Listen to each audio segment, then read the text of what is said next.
Welcome to Storycomic Presents, where we interview amazing storytellers and artists. This is episode 378. I'm your host, Barney Smith of Storycomic.com.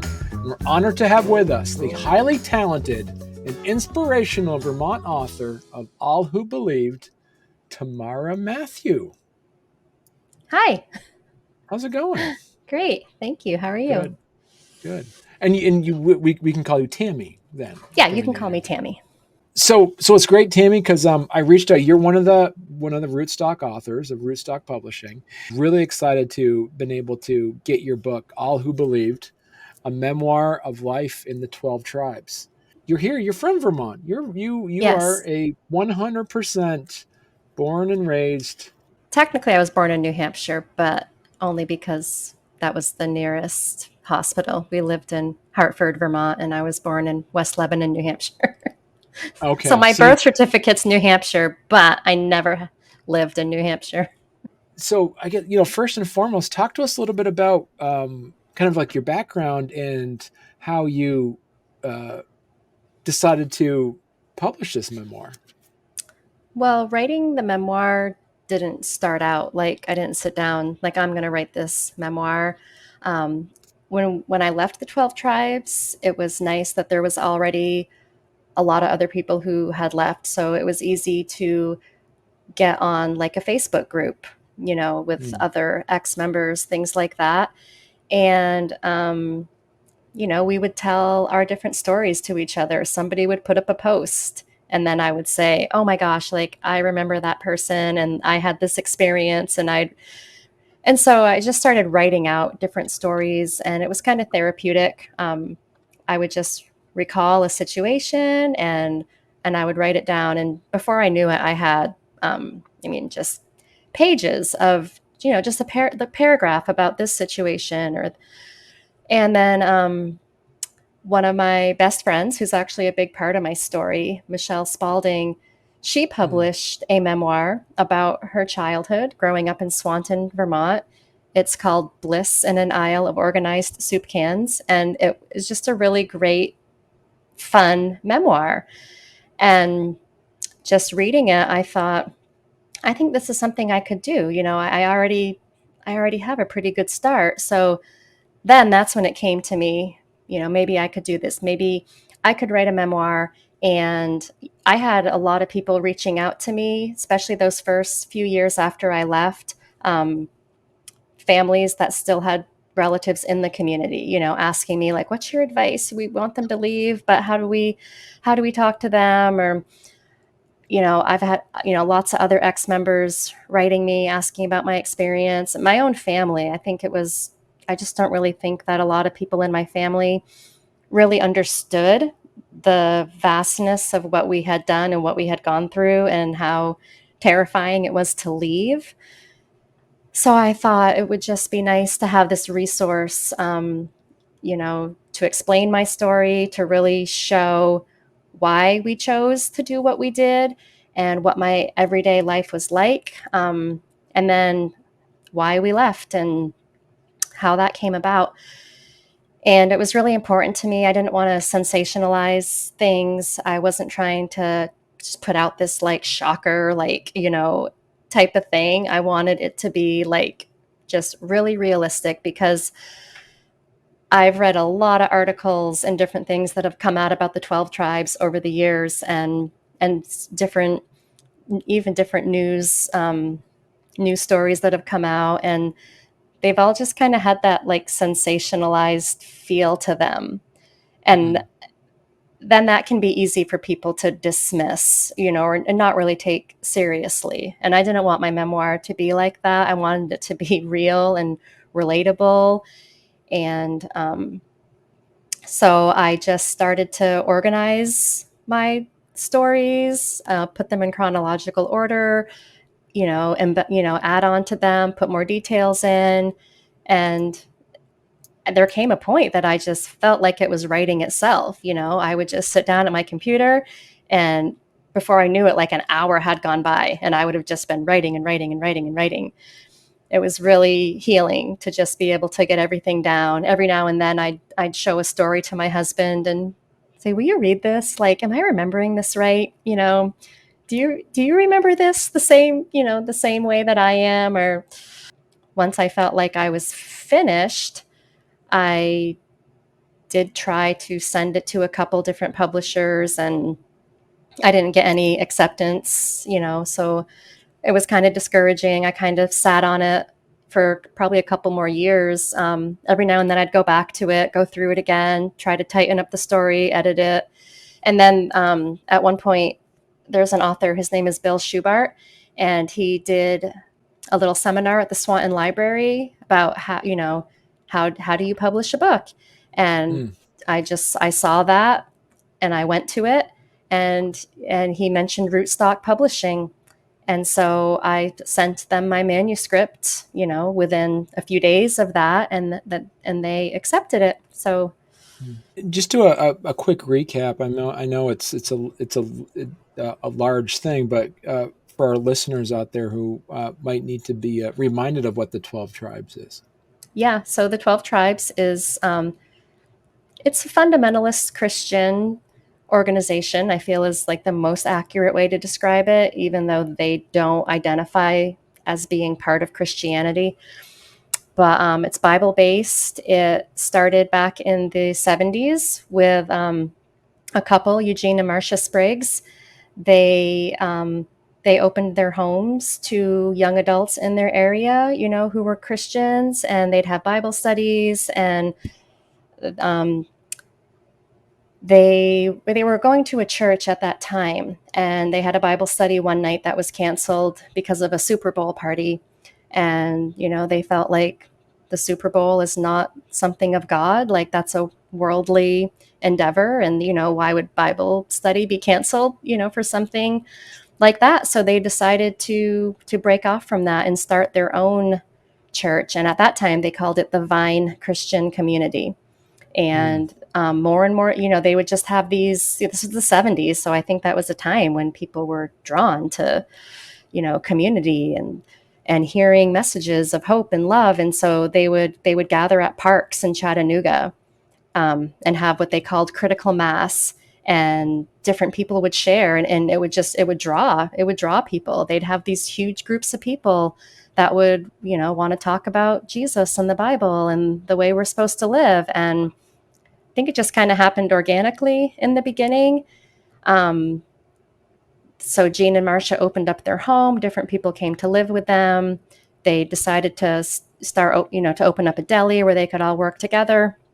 And then they started receiving a little bit of persecution, I think, from the area churches. I did speak with one ex-member who was part of that community back then, and he gave me a lot of interesting details of what actually went down. Like, I only heard the stories that were passed on, to us as members of the group. And somehow they had an outreach that maybe people knew family members up in northern Vermont in the Island Pond area. They ended up connecting with a couple of families in Island Pond who had farms, and they wanted to be part of this cause. And so the group left Tennessee, moved up to northern Vermont, and then Island Pond, was kind of the main headquarters at that time, where everything branched out from there. Like, within the next several years, they started sending out groups of people. They sent people to Europe and down to South America, and they were just looking for people that were willing to give up everything for this cause, give up their house. And that's how it spread. And now it's, they're a worldwide organization. They're in Europe and Australia and Japan and Brazil and Argentina, and lots of places in the United States, Canada. And their numbers aren't huge. It's not like hundreds of thousands of people are part of the 12 tribes. Like, some communities might only have, like, 10 to 20 people living there. So I think the biggest numbers that we saw when we were there was like maybe around 5,000. And, since we've left, lots and lots and lots of people have left. So I can't really speak to what their numbers are now, but they're definitely still a very active group. just opened a new deli in Island Pond, Vermont. They just opened a new deli out in Hamburg, New York. So they're still out there and active, and probably obviously recruiting new members. Anybody that's from there in Vermont might also recall the Island Pond raid that Yes. happened Yep. back in '84 as well. Yep. So, Yeah. yeah, back in 1984, there were allegations of child abuse, and there was a raid, and children were like literally taken from their beds. And it was deemed unconstitutional the way the whole thing went down. And of course, the community saw that as like God delivered them. It was like with Moses, like parting the Red Sea. Like they really spoke really highly of the judge. His name was Judge Mahady at the time, who deemed it as unconstitutional. All the children were returned, probably somewhat traumatized from that whole experience. And then, a very similar thing happened in 2013 over in Germany, where somebody moved in pretending to be wanting to become a member, but was actually like an undercover reporter, and set up cameras and got footage of children being spanked, and so their children were taken in a very similar fashion. But some of them still haven't been returned. Some of the parents had to flee to other countries. Yeah, that was like a year before, or less than a year before we left the community. It was a big deal. And but what goes around when stuff like that happens, I remember being told, we're all going to be tested. We're all going to be tested like those parents in Germany. We're all going to have to, prove to our Father, like, what's more important, like basically saying that it's like the parents that stayed and were faithful, they were the ones, to admire. And, but any of the parents who left because their children were gone, that wasn't the example to follow. I just remember thinking, if anybody ever comes here and takes my children, like I wouldn't stay here like another second. I Right. just couldn't imagine like having to go through a testing like that. It was like a terrifying thought. Well, hey there. If you're enjoying our podcast, don't forget to subscribe on YouTube or leave us a 5-star review on your favorite podcast platform. Your support means the world to us and helps us keep this show going. We love hearing from you, so any feedback is welcome. And thank you for being a part of our podcast family and for all your support. It truly means a lot to us. Can you talk to us a little bit about, after leaving the 12 tribes, what were some of the hardest adjustments you had to make? Just being in charge of your day-to-day life. For 14 years, I had just, other people made the schedule. Like, it wasn't like I never had any kind of decision making. I did, there's a kitchen covering, a woman who makes the menu and does all the planning. And I had that job for a long time. But it's just the life there is so regimented and routine. You don't have a lot of opportunity for any like independent action. Like, that's frowned upon. You don't do independent things. You're not looking to do your own will. And the standards of child training and discipline are very black and white, very clear, very strict. So to come out, and then I knew that I didn't want to continue on in the way we'd been disciplining our children.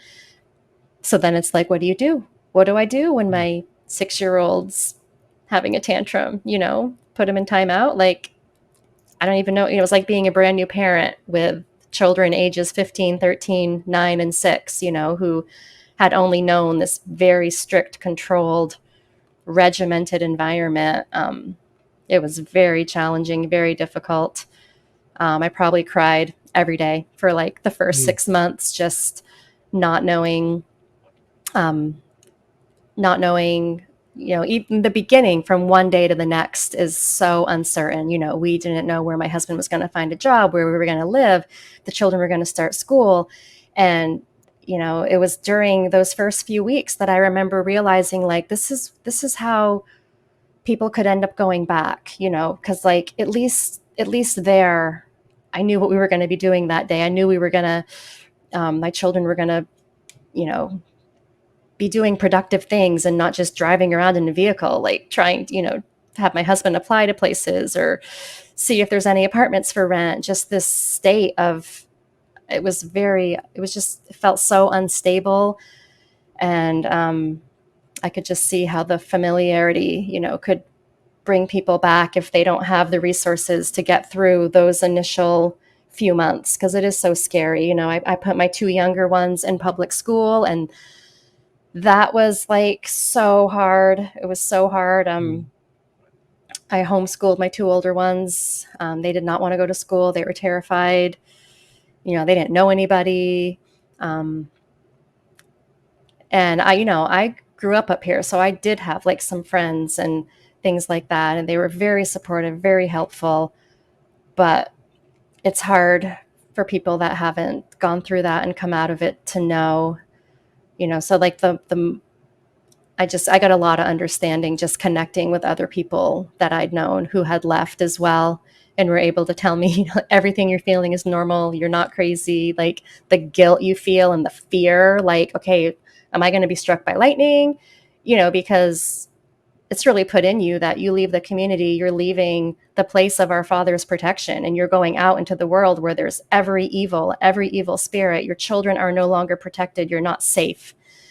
Mm. you know so I lived in fear for quite a while that some horrible thing was going to happen, and that I'd have to live with that. Like, it's because we left. If we'd never left, this never would have happened. This is God's judgment on me. Mm. I was kind of afraid for a long time to, like, really let myself feel happy. I thought, okay, Right. if I do that, then it's all gonna it's all gonna come crashing down. Like, I had to kind of live in this precarious place of, still kind of thinking, well, if this happens and this happens, then if somehow it's proven to me that that's true, then we'll go back. It's like all these mind games you're playing with yourself to justify and not Right. feel guilt, and like you've just, you know, thrown your children to the wolves. How has your perspective on faith and spirituality changed since leaving the 12 tribes? I feel like I'm still a spiritual person. I feel like I never lost that belief in the possibility of a higher power, or, something more than us. I strongly believe in karma. I strongly believe in, like, the frequency at which we vibrate, and like thinking positive and being grateful causes you to vibrate at a higher frequency, and it helps it helps your mental well-being to be a positive person. Mm. When I started homeschooling after we left, the only homeschool groups that I could find were Christian related. And I wanted there to be a social network for my children. I mean, they had grown up living in a house of sometimes with like 40 to 60 other people. And suddenly it's just our family. That Mm. was like a huge, huge change. And I knew that they, you know, felt like it's normal that they would have relationships and a social life and make friends. And I wanted all that for them. So the only one of the only groups I found was at this church in St. Albans. And so I got in touch with them, and they invited us over. And once Emmett saw that it was a church, he wouldn't even get out of the car. He was just like, nope, not going in there, not going in that church. And I just remember being like, Emmett, like, let's just give it a try. Like, we've got to meet people. We can't just be secluded, in our house. And my daughter, May, was willing to go in with me. Emmett never did. He stayed in the car the whole time. So May and I went in, and everyone seemed friendly. And they started talking to me about, they gathered every Friday. They had like a Friday school where we all would get together, and they said that each Friday morning started out with a devotional, and that the different parents would take turns, like having a scripture or like something to read. And that just, I couldn't sign up for that. could not imagine trying to open a Bible and pick a passage and talk about it. It just brought back that part of my life from the 12 tribes that I wasn't missing at all. And I Right. knew that my children were not going to really appreciate that. So I've never been able to go back into the Bible, that aspect of spirituality. I've not been drawn to try to find a church or anything like that. I feel like I just enjoy my belief in a higher power. I don't really haven't felt the need, for more since we've Right. left. And so, what do you hope readers will take away from your memoir, especially those that might be in similar situations? Yeah, I would hope that people would really not take their individuality and their autonomy and their power to make decisions in their own lives for granted at all.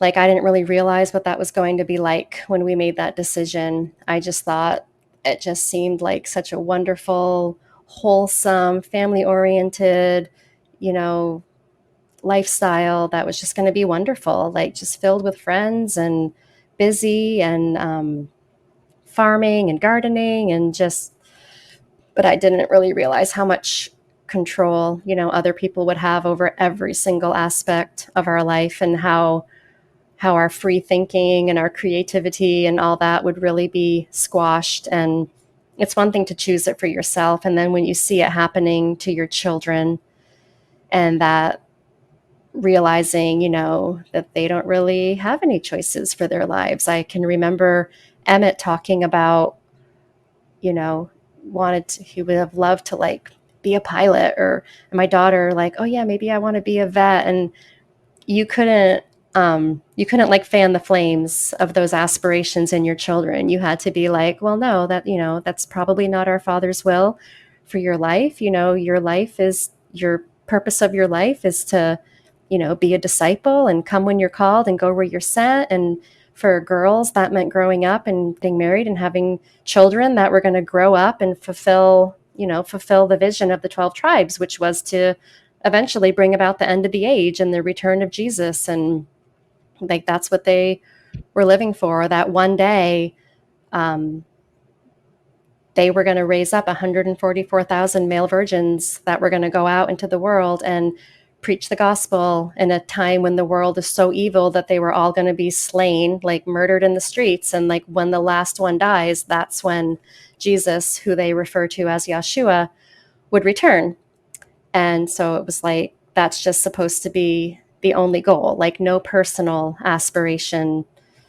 It was Mm. just supposed to be like, what is God's will for me? And the leaders or parents or whoever, would tell the children, what God's will for them was. And they were just expected to submit to that and be content.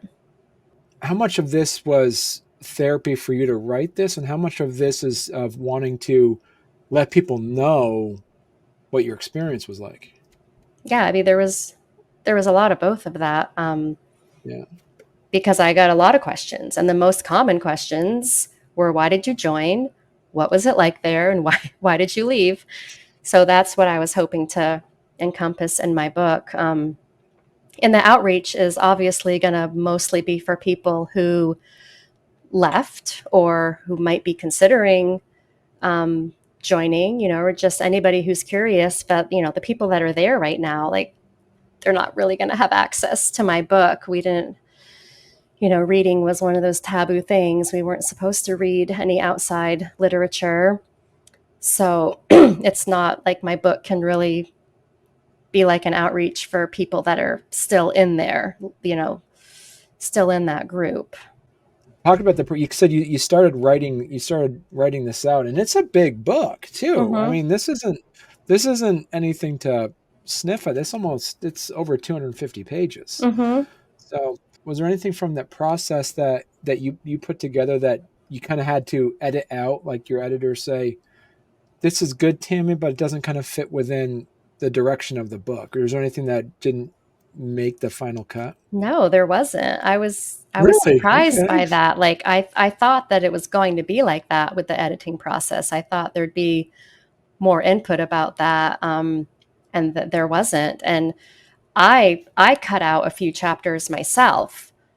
I probably ended up cutting out at least two, maybe three chapters that I kind of felt didn't really, you know, add, too much more to the story. And I knew that it was getting really lengthy, but it's hard to sum up 14 years, in one book. So I really tried to stick with the main stories that I felt gave like a nice continuous flow of the years that were passing by, and really highlighted like every aspect that I thought affected me the most and was like the most important parts that I wanted readers to learn about. And yeah, and so basically it was like from 2000 to 2014. Yes. Was that the time period? Yep. Yeah. Yeah. So are you working now then on any new projects or books? Well, I kind of have the thought, maybe because I've had a lot of people say, it'd be so interesting to continue your story. And, because I kind of ended it when we left. Hmm. I didn't go into a lot of details of the afterwards. So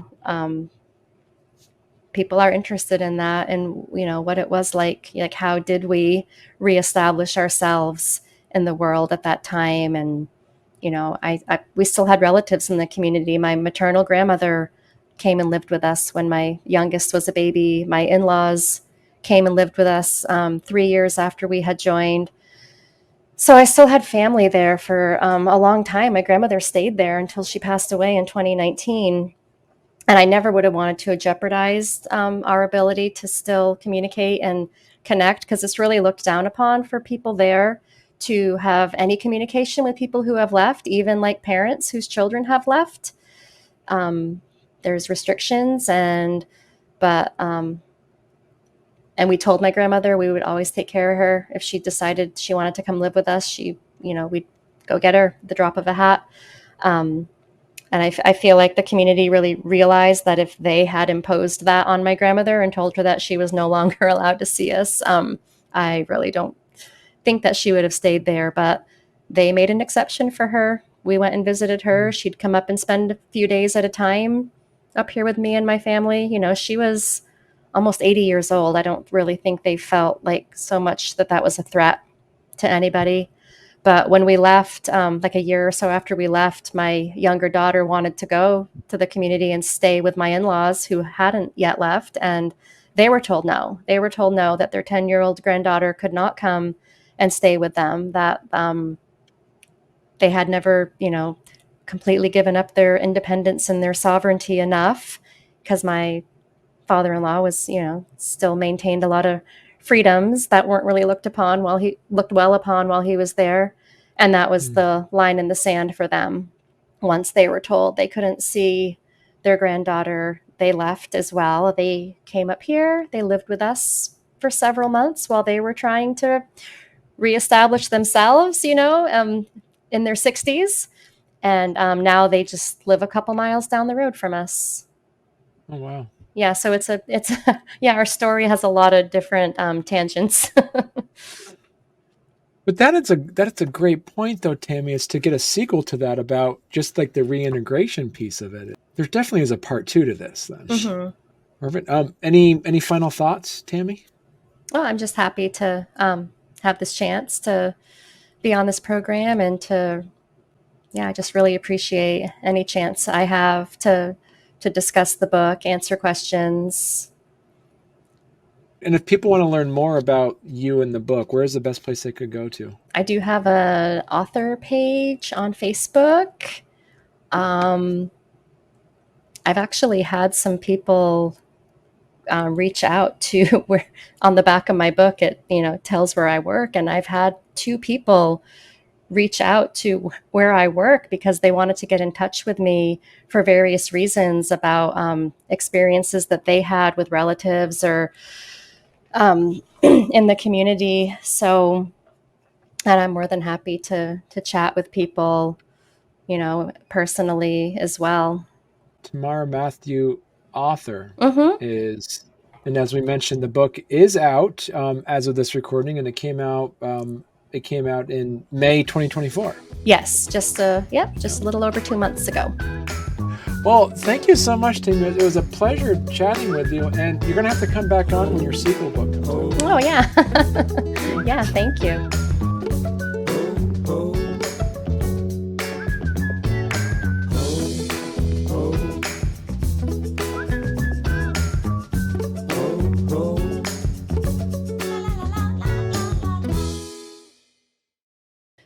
So how, because that was kind of leading into my next question is, how has your perspective on faith and spiritual, why I know how to say that word. Spirituality. Yes, I say that word all the time. So this is the best part. I'm gonna timestamp this, Tammy. That way, when I edit it later, it'll be so smooth, and people are like, Okay. "Wow, Barney's asking all the great questions." Um, 26. There we go. All right. Spirituality. Yeah. Okay. There I get it. So yeah. Yeah. So